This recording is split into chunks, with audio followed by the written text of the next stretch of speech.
ಹುಟ್ಟುವುದಕ್ಕಿಂತ ಮೊದಲೇ ತಂದೆಯ ಕುಟುಂಬಕ್ಕೆ ಬೇಡವಾದವರು ಸಿನಿಮಾ ರಂಗದಲ್ಲಿ ಎಷ್ಟು ಮೇಲು ಕೀಳುಗಳನ್ನ ಕಂಡ್ರು ಅದನ್ನ ಲೆಕ್ಕಿಸದೆ ಕಷ್ಟಪಟ್ಟು ತನ್ನ ಅಭಿನಯದಿಂದ ಈಗ ಪ್ರಪಂಚದಾದ್ಯಂತ ಉತ್ತಮ ನಟ ಅಂತ ಹೆಸರು ಗಳಿಸಿರುವ ತೆಲುಗು ನಟ ನಮ್ಮ ಕರ್ನಾಟಕದ ರತ್ನ ಡಾಕ್ಟರ್ ಪುನೀತ್ ರಾಜ್ಕುಮಾರ್ ಅವರ ಒಳ್ಳೆಯ ಸ್ನೇಹಿತರಾದ ಜೂನಿಯರ್ ಎನ್ಟಿಆರ್ ಅವರ ಬಗ್ಗೆ ನಿಮಗ್ಯಾರಿಗೂ ಗೊತ್ತಿಲ್ಲದ ಸ್ಫೂರ್ತಿ ತುಂಬುವಂತಹ ಕತೆ. Hello friends, welcome to S talks YouTube channel. Junior NTR ಅವರು ಸ್ವರ್ಗೀಯ ನಂದಮುರಿ ತಾರಕ ರಾಮರಾವ್ ಅವರ ಪುತ್ರ ಸ್ವರ್ಗೀಯ ನಂದಮುರಿ ಹರಿಕೃಷ್ಣ ಅವರು ಪ್ರೀತಿಸಿ ಮದುವೆಯಾದ ಎರಡನೇ ಹೆಂಡತಿ ಶಾಲಿನಿ ಅವರಿಗೆ 1983 ಮೇ 20ರಂದು ಜನಿಸಿದವರು. ಹರಿಕೃಷ್ಣ ಮತ್ತು ಶಾಲಿನಿ ಅವರ ಸಂಬಂಧವನ್ನ ಇಷ್ಟಪಡದ ನಂದಮುರಿ ಕುಟುಂಬಸ್ಥರು ಜೂನಿಯರ್ ಎನ್ಟಿಆರ್ ಅವರನ್ನ ಅವರ ಕುಟುಂಬದಿಂದ ದೂರ ಇಟ್ಟಿದ್ರು. ಆದರೆ ತಂದೆ ಮತ್ತು ತಾಯಿಯ ಸಂರಕ್ಷಣೆ ಮತ್ತು ಪ್ರೀತಿಯೊಂದಿಗೆ ಎನ್ಟಿಆರ್ ಅವರು ತುಂಬಾನೇ ಗಾರಾಭವಾಗಿ ಬೆಳೆದವರು. ಜೂನಿಯರ್ ಎನ್ಟಿಆರ್ ಅವರು ಚಿಕ್ಕ ವಯಸ್ಸಿನಲ್ಲಿ ತುಂಬಾ ತೀಟೆ ಮಾಡ್ತಾ ಇದ್ದ ಕಾರಣ ಅವರ ತಾಯಿ ಎನ್ಟಿಆರ್ ಅವರನ್ನ ಸಾಂಸ್ಕೃತಿಕ ನೃತ್ಯವಾದ ಕೂಚುಪುಡಿ ಕಲಿಸೋಕೆ ಸುಧಾಕರ್ ಎಂಬ ಡ್ಯಾನ್ಸ್ ಮಾಸ್ಟರ್ ಬಳಿ ಸೇರಿಸ್ತಾರೆ. ಆಗ ಅವರ ಕೈಯಲ್ಲಿ ತಿಂದ ಪೆಟ್ಟುಗಳೇ ನಾನು ಈಗ ಈ ರೀತಿ ಸಿನಿಮಾಗಳಲ್ಲಿ ಡ್ಯಾನ್ಸ್ ಮಾಡೋಕೆ ಕಾರಣ ಅಂತ ಎನ್ಟಿಆರ್ ಅವರೇ ಹೇಳ್ಕೊಂಡಿದ್ದಾರೆ.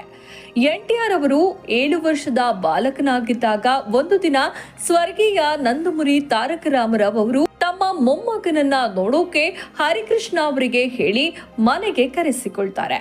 ತುಂಬಾನೇ ಭಯದಿಂದಲೇ ಜೂನಿಯರ್ ಎನ್ಟಿಆರ್ ಅವರು ತನ್ನ ತಾತನವರ ಕೊಠಡಿಗೆ ಹೋಗ್ತಾರೆ. ತನ್ನ ಮೊಮ್ಮಗ ನೋಡೋಕೆ ತಮ್ಮ ಹಾಗೆಯೇ ಇರೋದನ್ನ ಗಮನಿಸಿದ ಸೀನಿಯರ್ ಎನ್ಟಿಆರ್ ಮೊಮ್ಮಗನನ್ನ ಹತ್ತಿರಕ್ಕೆ ಕರ್ಕೊಂಡು ನೋಡ್ತಾ ತಮ್ಮ ಮಗನ ಕರೆದು ಮೊಮ್ಮಗನ ಹೆಸರು ಕೇಳಿ ನಂತರ ಇವರು ನನ್ನ ಅಂಶ, ಇವರಿಗೆ ನನ್ನ ಹೆಸರಿಡಿ ಅಂತ ಹೇಳಿ ತಮ್ಮ ಹೆಸರನ್ನ ತಮ್ಮ ಮೊಮ್ಮಗನಿಗೆ ನಾಮಕರಣ ಮಾಡ್ತಾರೆ. ನಂತರ ಸೀನಿಯರ್ ಎನ್ಟಿಆರ್ ಅವರು ಜೂನಿಯರ್ ಎನ್ಟಿಆರ್ ಅವರ ಬಗ್ಗೆ ವಿಶೇಷವಾದ ಪ್ರೀತಿಯನ್ನ ತೋರಿಸ್ತಾರೆ.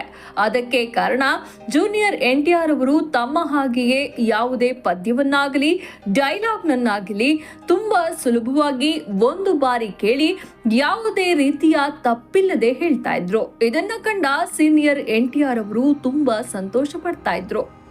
1991ರಲ್ಲಿ ಬ್ರಹ್ಮರ್ಷಿ ವಿಶ್ವಾಮಿತ್ರ ಎಂಬ ಸಿನಿಮಾದಲ್ಲಿ ಅವರೊಂದಿಗೆ ನಟಿಸುವ ಅವಕಾಶ ನೀಡ್ತಾರೆ. ಈ ರೀತಿ ಜೂನಿಯರ್ ಎನ್ಟಿಆರ್ ಅವರು ಮೊದಲ ಬಾರಿಗೆ ಸಿನಿಮಾ ರಂಗಕ್ಕೆ ಕಾಲಿಡ್ತಾರೆ.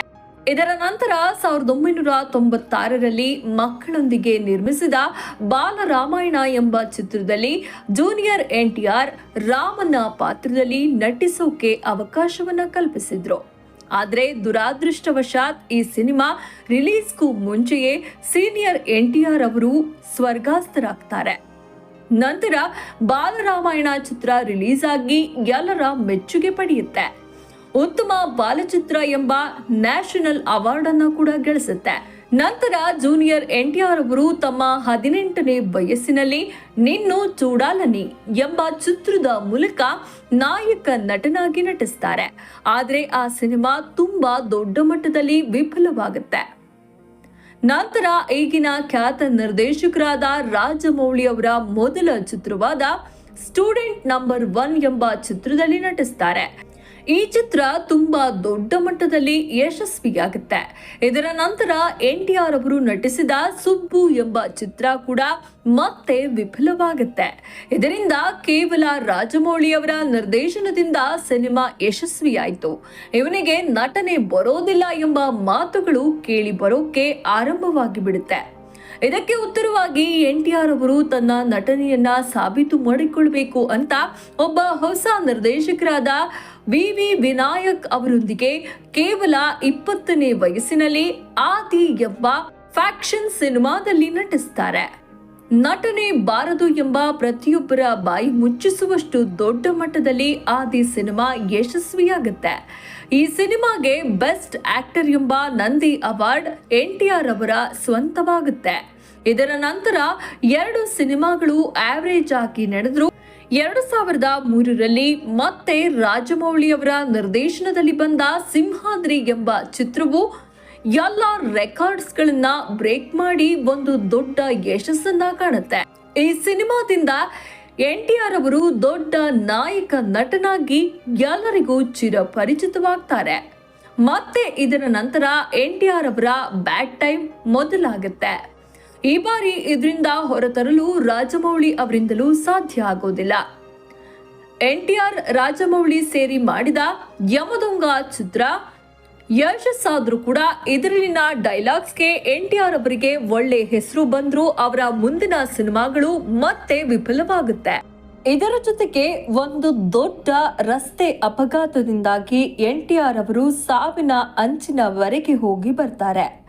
ಮತ್ತೆ ಸಿನಿಮಾಗಳಲ್ಲಿ ಮುಂದಿನಂತೆ ಡ್ಯಾನ್ಸ್ ಮಾಡೋಕೆ ಸಾಧ್ಯವಾಗದು ಎಂದು ಡಾಕ್ಟರ್ ಹೇಳ್ತಾರೆ. ಆದರೆ NTR ಅವರು 2010ರಲ್ಲಿ ಆದುರ್ಸ್ ಎಂಬ ಚಿತ್ರದಲ್ಲಿ ದ್ವಿಪಾತ್ರಾಭಿನಯ ಮಾಡಿ ಎಲ್ಲರನ್ನ ಅಚ್ಚರಿಗೆ ಒಳಪಡಿಸ್ತಾರೆ. ಈ ಸಿನಿಮಾದಲ್ಲಿ NTR ಅವರ ಡ್ಯಾನ್ಸ್ಗೆ ಮತ್ತು ಚಾರಿ ಎಂಬ ಪಾತ್ರದಲ್ಲಿ NTR ಅವರ ಹಾಸ್ಯ ನಟನೆಗೆ ಎಲ್ಲರೂ ಕೂಡ ಫಿದಾ ಆಗ್ತಾರೆ. ಈ ಸಿನಿಮಾವು ದೊಡ್ಡ ಬ್ಲಾಕ್ ಬಸ್ಟರ್ ಆಗತ್ತೆ. ಇದರ ನಂತರ ಬೃಂದಾವನಂ ಎಂಬ ಚಿತ್ರದಿಂದ ಎಲ್ಲ ಫ್ಯಾಮಿಲಿ ಆಡಿಯನ್ಸ್ ತಮ್ಮ ಕಡೆಗೆ NTR ಅವರು ಸೆಳೆದುಕೊಳ್ತಾರೆ. ಎಲ್ಲವೂ ಸರಿ ಹೋಯ್ತು ಅನ್ನುವ ಸಮಯದಲ್ಲಿ ಮತ್ತೆ ದುರಾದೃಷ್ಟ ಮೊದಲಾಗುತ್ತೆ. ಬೃಂದಾವನಂ ನಂತರ ಮತ್ತೆ ಎಲ್ಲ ಚಿತ್ರಗಳು ವಿಫಲವಾಗುತ್ತೆ.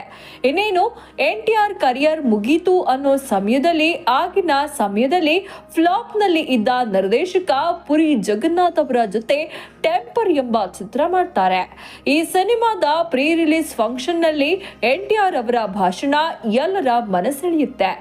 NTR ಅವರು ಮಾತನಾಡ್ತಾ, ಇಲ್ಲಿಯ ತನಕ ನನ್ನ ಅಭಿಮಾನಿಗಳಿಗೆ ನಾನು ತುಂಬಾ ನಿರಾಶೆಯನ್ನ ಉಂಟು ಮಾಡ್ತಲೇ ಬಂದಿದ್ದೇನೆ.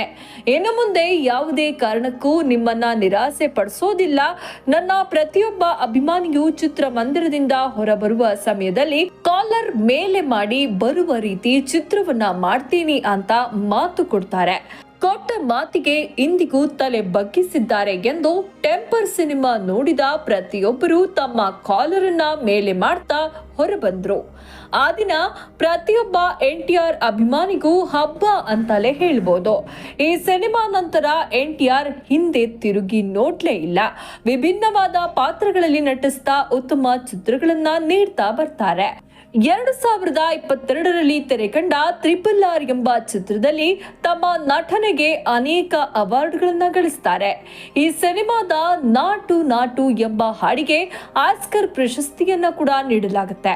ಇದರ ನಂತರ ಈಗ ಕೊರಟಾಲ ಶಿವ ಎಂಬ ನಿರ್ದೇಶಕನೊಂದಿಗೆ ದೇವರ ಎಂಬ ಚಿತ್ರದಲ್ಲಿ ನಟಿಸ್ತಾ ಇದ್ದಾರೆ. ಈ ಸಿನಿಮಾ ಅಕ್ಟೋಬರ್ನಲ್ಲಿ ತೆರೆ ಕಾಣಲಿದೆ.